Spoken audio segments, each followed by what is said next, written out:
Hey guys, welcome back to another episode of History with Mrs. Lee. I'm going to be a little bit all over the place for this. I wanted to start out with some vocabulary, and then we'll move into the history of Jamestown, and we'll talk about some of the significant people. Okay, so I'm going to go ahead and show you some vocab words. We have mother country, and for this video, the mother country was England, or sometimes referred to as Britain. So the mother country is whoever the empire is, whoever is establishing colonies around the world to expand their empire. And then your colony that we are discussing in this video is the colony of Jamestown, which was established in the year 1607.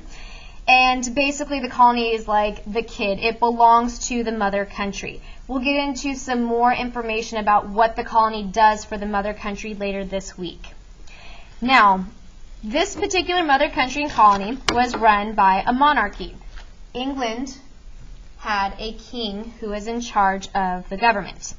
And for the colony of Jamestown, we talked about the Virginia Company of London, a group of investors who were willing to give up some of their money because they thought they were going to be able to set up this colony of Jamestown to make a profit. And so remember, a profit is when you make money. These guys really expected to arrive in Virginia and for there to just be gold, diamonds, gems, rubies, whatever, all over the place. And as we learned very quickly, that was not the case at all. Okay? So some of the people that went over on the boat to Jamestown included a man named Captain John Smith. And in our studies over the past few days, we've talked about many of the men on the boat were gentlemen, and a gentleman was somebody who was very wealthy and they were not willing to work.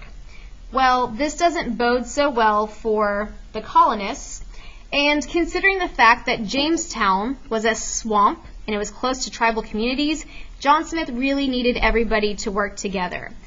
After John Smith had been kidnapped, he comes back and finds that the colony is in total chaos.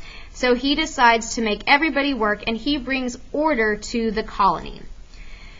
Some of the struggles that the colonists faced early on included starvation. There was not a lot of food in the area. They also did not bring any like cows or chickens or anything like that to grow and eat at the colony.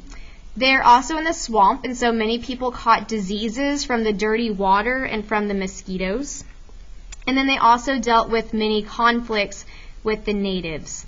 Well, eventually John Smith was injured and he needed to return back to Europe. So everybody say bye to John Smith. He's going back across the Atlantic Ocean. Oh, and before that, I'm sorry, I forgot to mention, he was friends, unlike the Disney movie claims, he was just friends with Pocahontas. She was one of the Powhatan Indians who helped to try to mediate problems between the natives and the Europeans. Okay? Well, Pocahontas' true love was actually a man named John Rolfe, and he's going to arrive to the Jamestown colony a few years later, and he will bring the cash crop of tobacco. Okay, so let's see. That is my next vocab word. Remember that cash crops would be any sort of crop that a farmer might grow that he's not really going to keep around for him and his family to eat or use. This is going to be the crops that he sells to try to make a profit. And that was John Rolfe, who was married to Pocahontas.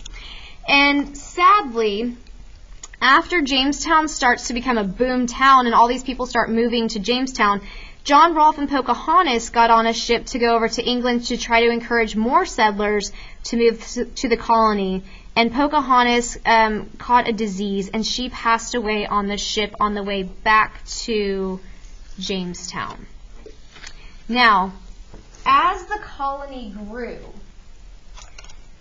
colonists realized that they were about 6 months away from the king, technically 3. So if you had a problem in your colony and you needed some advice or you needed the king to tell you what rules you were or were not allowed to have in your colony, it would take 2 to 3 months to get your letter over to the king in England.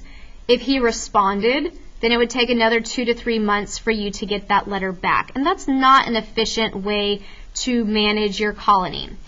Also, the king didn't really seem to care that much about the colonists and the problems that they were dealing with, and that's called salutary neglect. Basically, the king was ignoring the colonists because all he really cared about was that profit. He just wants the country to get rich. So the colonists decide to create what is called the Virginia House of Burgesses. And this is significant because this is the first representative government in the New World. Basically, colonists are going to elect people to be their leader or be their voice and represent them in making government decisions. And it's like today. We have millions of people that live in America. We don't all want to go to Washington, D.C. every single day to vote on laws and discuss government issues. So instead, we elect somebody to be our voice, to be our representative, and they are the ones who go to Washington, D.C. to vote on the issues in our place. Okay, so representative government, that's House of Burgesses is the very first representative government in the United States, and you'll learn about some more later on this school year. Now, ultimately, even though Jamestown Colony had a lot of difficulties in the first few years, it ultimately becomes the first successful British colony in the New World, and that is thanks in part to John Rolfe and the tobacco plant.